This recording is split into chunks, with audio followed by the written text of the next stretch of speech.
Dakshina Kannada BJP ಮುಖಂಡಗಳೆಲ್ಲ ಹೇಳಿದ್ರು. ಈಗ ರಾಜಕೀಯ ಪ್ರೇರಿತ ಅಂತ ಹೇಳಿದರೆ ಇದು ಯಾವುದೇ ಅದಕ್ಕೆ ಆಧಾರ ಇಲ್ಲ.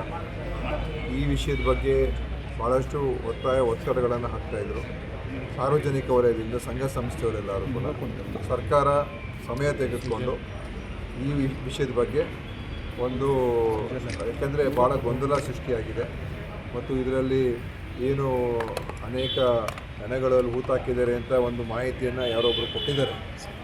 ಎಷ್ಟು ಮಟ್ಟಿಗೆ ನಿಜ ಇದೆಯೋ ಇಲ್ಲವೋ ನನಗೆ ಗೊತ್ತಿಲ್ಲ. ಆದರೆ ಅದಕ್ಕೆ ಒಂದು ಜನರಲ್ ಗಾಬರಿ ಸೃಷ್ಟಿ ಮಾಡುವಂಥ ಒಂದು ವಿಷಯ ಆಗಿತ್ತು ಮತ್ತು ರಾಜ್ಯದಲ್ಲ ರಾಷ್ಟ್ರ ಮಟ್ಟದ ಸುದ್ದಿಯಾಗಿತ್ತು. ಎಲ್ಲ ಕಡೆ ಇದ್ರ ಬಗ್ಗೆ ಚರ್ಚೆ ಆಗ್ತಾಯಿತ್ತು ಮತ್ತು ಇದ್ರ ಬಗ್ಗೆ ಗೊಂದಲ ಆಗಬಾರ್ದು ಅಂತ ಉದ್ದೇಶದಿಂದ ಇವತ್ತು ಒಂದು ಒಳ್ಳೆಯ ಅಧಿಕಾರಿ ಅಡಿಯಲ್ಲಿ SIT ರಚನೆ ಮಾಡಿದೆ. ರಾಜಕೀಯ ಪ್ರೇರಿತ ಅಂತ ಹೇಳ್ತಕ್ಕಂಥ ಮಾತು ಅವರು ಹೇಳ್ತಾ ಇದ್ದಾರೆ, ಅದನ್ನು ಖಂಡಿಸ್ತೀನಿ. ಪ್ರತಿಯೊಂದರಲ್ಲೂ ಕೂಡ ರಾಜಕೀಯ ಬೆರೆಸೋಕ್ಕೆ ಹೋಗಬಾರ್ದು. BJP ಅವರಿಗೆ, ವಿರೋಧ ಪಕ್ಷದ ನಾಯಕ ಅಶೋಕ್ ಅವರಿಗೆ ಬಹುಶಃ ತಿಳುವಳಿಕೆ ಕಮ್ಮಿ ಇದೆ ಅಂತ ನನಗೆ ಅನಿಸುತ್ತೆ. ಮಲ್ಲಿಕಾರ್ಜುನ್ ಖರ್ಗೆ ಅವರು ಪ್ರಧಾನಮಂತ್ರಿ ಆಗೋ ಎಲ್ಲ ಅರ್ಹತೆ ಇದೆ, ಅದ್ರ ಬಗ್ಗೆ ಎರಡು ಮಾತಿಲ್ಲ. ಅಷ್ಟೇ ಹೇಳ್ಬೋದು.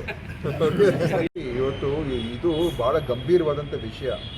ಸುಪ್ರೀಂ ಕೋರ್ಟ್ ಏನು ಹೇಳ್ತು ED ಅವ್ರಿಗೆ, ನಿಮ್ಗೆ ಯಾಕೆ ಈ ಪೊಲಿಟಿಕಲ್ ಆಟದಲ್ಲಿ ನೀವು ಯಾಕೆ ಅದರಲ್ಲಿ ಭಾಗಿಯಾಗ್ತಾ ಇದ್ದೀರಾ ಅಂತ ಸ್ಪಷ್ಟವಾಗಿ ED ಕೇಳಿದ್ದಾರೆ. ಅಂದರೆ ED ಇವತ್ತು ಯಾವ ರೀತಿಯಾಗಿ ದುರುಪಯೋಗ ಆಗ್ತಾ ಇದೆ, ಇದು ಇವತ್ತು ನಾನು ಪ್ರಹ್ಲಾದ್ ಜೋಶಿ ಅವರು ಪದೇ ಹೇಳಿಕೆಗಳು ಕೊಡ್ತಾ ಇರ್ತಾರಲ್ಲ, ಅವ್ರಿಗೆ ಕೇಳ್ತೀನಿ, ಎಲ್ಲಿದೆ ನೈತಿಕತೆ? ಎಲ್ಲರ ಬಗ್ಗೆ ನೀವು ಮಾತಾಡ್ತೀರಲ್ಲ ಭಾಳ ದೊಡ್ಡ ಮೇಧಾವಿ ಥರ, ಇದ್ರ ಬಗ್ಗೆ ನೀವು ಹೇಳಿ. ED, CBI, IT ನೀವು ನಿಮ್ಮ ಪಕ್ಷದ ಅಂಗಸಂಸ್ಥೆ ಥರ ಮಾಡಿಕೊಂಡು ಈ ದೇಶದ ಸಂಸ್ಥೆಯನ್ನು ನೀವು ದುರ್ಬಲ ಮಾಡ್ತಾ ಇದ್ದೀರಾ. ಇದಕ್ಕಿಂತ ಒಂದು ಕೆಟ್ಟ ಕ್ರಮ ನೀವು ಬೇರೆ ಇನ್ಯಾವುದಿದೆ? ಅದ್ರ ಬಗ್ಗೆ ಮಾತಾಡೋದಿಲ್ಲ ಇವರು. ಕೇವಲ ಕಾಂಗ್ರೆಸ್ ಅವರು ಹಂಗೆ ಮಾಡಿದ್ರು, ಎಮರ್ಜೆನ್ಸಿ ತಂದಿದ್ರು, ಹಳೇದು 20 ವರ್ಷದ 30-50 ವರ್ಷದ ಇತಿಹಾಸ ಹೇಳ್ತಾರೆ. ಇವತ್ತರ ಬಗ್ಗೆ ಮಾತಾಡಲಿ ಅವರು. ಇದು ದೊಡ್ಡ ಮುಖಭಂಗ ಮತ್ತು ED ಸಂಸ್ಥೆಗೆ ಇವತ್ತು ನಾಚಿಕೆ ಆಗಬೇಕು. ಈ ಥರ ಹೇಳಿಕೆಗಳನ್ನು ಜಡ್ಜ್ ಕೈಲಿ ಹೇಳಿಸ್ಕೊಳ್ತಕ್ಕಂಥದ್ದು ED ಸಂಸ್ಥೆಗೆ ನಾಚಿಕೆ ಆಗಬೇಕು. ತಿಳುವಳಿಕೆ ಅದು ಭಾಳ ಕಮ್ಮಿ ಇದೆ.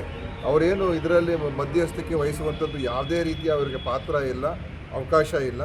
ಅಥವಾ ಏನಾದರೂ ಕೇಂದ್ರದಿಂದ ಅಪಾಯಿಂಟ್ ಮಾಡಿದ್ದಾರೆ ಇವರೊಂದು ಏಜೆನ್ಸಿ ಅಂತ, ನನಗೆ ಅರ್ಥ ಆಗೋದಿಲ್ಲ ಇದು. ಯಾಕಂತೇಳಿ ಇದು ಇಲಾಖೆಯ ಟ್ಯಾಕ್ಸ್ ಡಿಪಾರ್ಟ್ಮೆಂಟ್ಗೆ ಸಂಬಂಧಪಟ್ಟಿರ್ತಕ್ಕಂಥ. ಈಗ ನಾಳೆ ಇನ್ಕಮ್ ಟ್ಯಾಕ್ಸ್ಗೂ ಕೂಡ ಬೇಕಾದ್ರೆ ಇದೇ ಥರ ಇನ್ನೊಂದು ಏಜೆನ್ಸಿ ಓಪನ್ ಮಾಡಲಿ BJP ಕಾರ್ಯಕರ್ತರು. ಯಾರಿಗೆ ಇನ್ಕಮ್ ಟ್ಯಾಕ್ಸ್ ಸಮಸ್ಯೆಗಳಿಂದ ಮಾತ್ರ ಬನ್ನಿ, ನಾವು ಬಗೆಹರಿಸ್ಕೊಡ್ತೀವಿ ಅಂತ. ನನಗೆ ಇದು ಅರ್ಥನೇ ಆಗೋದಿಲ್ಲ ಇವೆಲ್ಲ. ದಕ್ಷಿಣ ಕನ್ನಡ BJP ಮುಖಂಡಗಳೆಲ್ಲ ಹೇಳಿದ್ರು.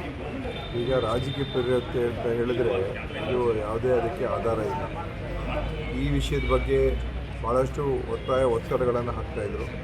ಸಾರ್ವಜನಿಕ ವಲಯದಿಂದ ಸಂಘ ಸಂಸ್ಥೆಯವರೆಲ್ಲರೂ ಕೂಡ ಸರ್ಕಾರ ಸಮಯ ತೆಗೆದುಕೊಂಡು ಈ ವಿಷಯದ ಬಗ್ಗೆ ಒಂದು ಯಾಕೆಂದರೆ ಭಾಳ ಗೊಂದಲ ಸೃಷ್ಟಿಯಾಗಿದೆ ಮತ್ತು ಇದರಲ್ಲಿ ಏನು ಅನೇಕ ಹೆಣಗಳಲ್ಲಿ ಹೂತಾಕಿದ್ದಾರೆ ಅಂತ ಒಂದು ಮಾಹಿತಿಯನ್ನು ಯಾರೊಬ್ಬರು ಕೊಟ್ಟಿದ್ದಾರೆ.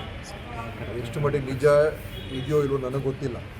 ಆದರೆ ಅದಕ್ಕೆ ಒಂದು ಜನರಲ್ ಗಾಬರಿ ಸೃಷ್ಟಿ ಮಾಡುವಂಥ ಒಂದು ವಿಷಯ ಆಗಿತ್ತು ಮತ್ತು ರಾಜ್ಯದಲ್ಲ ರಾಷ್ಟ್ರ ಮಟ್ಟದ ಸುದ್ದಿಯಾಗಿತ್ತು. ಎಲ್ಲ ಕಡೆ ಇದ್ರ ಬಗ್ಗೆ ಚರ್ಚೆ ಆಗ್ತಾಯಿತ್ತು ಮತ್ತು ಇದ್ರ ಬಗ್ಗೆ ಗೊಂದಲ ಆಗಬಾರ್ದು ಅಂತ ಉದ್ದೇಶದಿಂದ ಇವತ್ತು ಒಂದು ಒಳ್ಳೆಯ ಅಧಿಕಾರಿ ಅಡಿಯಲ್ಲಿ SIT ರಚನೆ ಮಾಡಿದೆ. ರಾಜಕೀಯ ಪ್ರೇರಿತ ಅಂತ ಹೇಳ್ತಕ್ಕಂಥ ಮಾತು ಅವರು ಹೇಳ್ತಾ ಇದ್ದಾರೆ, ಅದನ್ನು ಖಂಡಿಸ್ತೀನಿ. ಪ್ರತಿಯೊಂದರಲ್ಲೂ ಕೂಡ ರಾಜಕೀಯ ಬೆರೆಸೋಕ್ಕೆ ಹೋಗಬಾರ್ದು. BJP ಅವರಿಗೆ, ವಿರೋಧ ಪಕ್ಷದ ನಾಯಕ ಅಶೋಕ್ ಅವರಿಗೆ ಬಹುಶಃ ತಿಳುವಳಿಕೆ ಕಮ್ಮಿ ಇದೆ ಅಂತ ನನಗೆ ಅನಿಸುತ್ತೆ. ಮಲ್ಲಿಕಾರ್ಜುನ್ ಖರ್ಗೆ ಅವರು ಪ್ರಧಾನಮಂತ್ರಿ ಆಗೋ ಎಲ್ಲ ಅರ್ಹತೆ ಇದೆ, ಅದ್ರ ಬಗ್ಗೆ ಎರಡು ಮಾತಿಲ್ಲ. ಅಷ್ಟೇ ಹೇಳ್ಬೋದು. ಇವತ್ತು ಇದು ಭಾಳ ಗಂಭೀರವಾದಂಥ ವಿಷಯ. ಸುಪ್ರೀಂ ಕೋರ್ಟ್ ಏನು ಹೇಳ್ತು ED ಅವ್ರಿಗೆ, ನಿಮ್ಗೆ ಯಾಕೆ ಈ ಪೊಲಿಟಿಕಲ್ ಆಟದಲ್ಲಿ ನೀವು ಯಾಕೆ ಅದರಲ್ಲಿ ಭಾಗಿಯಾಗ್ತಾ ಇದ್ದೀರಾ ಅಂತ ಸ್ಪಷ್ಟವಾಗಿ ED ಕೇಳಿದ್ದಾರೆ. ಅಂದರೆ ED ಇವತ್ತು ಯಾವ ರೀತಿಯಾಗಿ ದುರುಪಯೋಗ ಆಗ್ತಾ ಇದೆ, ಇದು ಇವತ್ತು ನಾನು ಪ್ರಹ್ಲಾದ್ ಜೋಶಿ ಅವರು ಪದೇ ಹೇಳಿಕೆಗಳು ಕೊಡ್ತಾ ಇರ್ತಾರಲ್ಲ, ಅವ್ರಿಗೆ ಕೇಳ್ತೀನಿ, ಎಲ್ಲಿದೆ ನೈತಿಕತೆ? ಎಲ್ಲರ ಬಗ್ಗೆ ನೀವು ಮಾತಾಡ್ತೀರಲ್ಲ ಭಾಳ ದೊಡ್ಡ ಮೇಧಾವಿ ಥರ, ಇದ್ರ ಬಗ್ಗೆ ನೀವು ಹೇಳಿ. ED, CBI, IT ನೀವು ನಿಮ್ಮ ಪಕ್ಷದ ಅಂಗಸಂಸ್ಥೆ ಥರ ಮಾಡಿಕೊಂಡು ಈ ದೇಶದ ಸಂಸ್ಥೆಯನ್ನು ನೀವು ದುರ್ಬಲ ಮಾಡ್ತಾ ಇದ್ದೀರಾ. ಇದಕ್ಕಿಂತ ಒಂದು ಕೆಟ್ಟ ಕ್ರಮ ನೀವು ಬೇರೆ ಇನ್ಯಾವುದಿದೆ? ಅದ್ರ ಬಗ್ಗೆ ಮಾತಾಡೋದಿಲ್ಲ ಇವರು. ಕೇವಲ ಕಾಂಗ್ರೆಸ್ ಅವರು ಹಂಗೆ ಮಾಡಿದ್ರು, ಎಮರ್ಜೆನ್ಸಿ ತಂದಿದ್ರು, ಹಳೇದು 20 ವರ್ಷದ 30-50 ವರ್ಷದ ಇತಿಹಾಸ ಹೇಳ್ತಾರೆ. ಇವತ್ತರ ಬಗ್ಗೆ ಮಾತಾಡಲಿ ಅವರು. ಇದು ದೊಡ್ಡ ಮುಖಭಂಗ ಮತ್ತು ED ಸಂಸ್ಥೆಗೆ ಇವತ್ತು ನಾಚಿಕೆ ಆಗಬೇಕು. ಈ ಥರ ಹೇಳಿಕೆಗಳನ್ನು ಜಡ್ಜ್ ಕೈಲಿ ಹೇಳಿಸ್ಕೊಳ್ತಕ್ಕಂಥದ್ದು ಇಡೀ ಸಂಸ್ಥೆಗೆ ನಾಚಿಕೆ ಆಗಬೇಕು. ತಿಳುವಳಿಕೆ ಅದು ಭಾಳ ಕಮ್ಮಿ ಇದೆ. ಅವರೇನು ಇದರಲ್ಲಿ ಮಧ್ಯಸ್ಥಿಕೆ ವಹಿಸುವಂಥದ್ದು ಯಾವುದೇ ರೀತಿಯ ಅವರಿಗೆ ಪಾತ್ರ ಇಲ್ಲ, ಅವಕಾಶ ಇಲ್ಲ.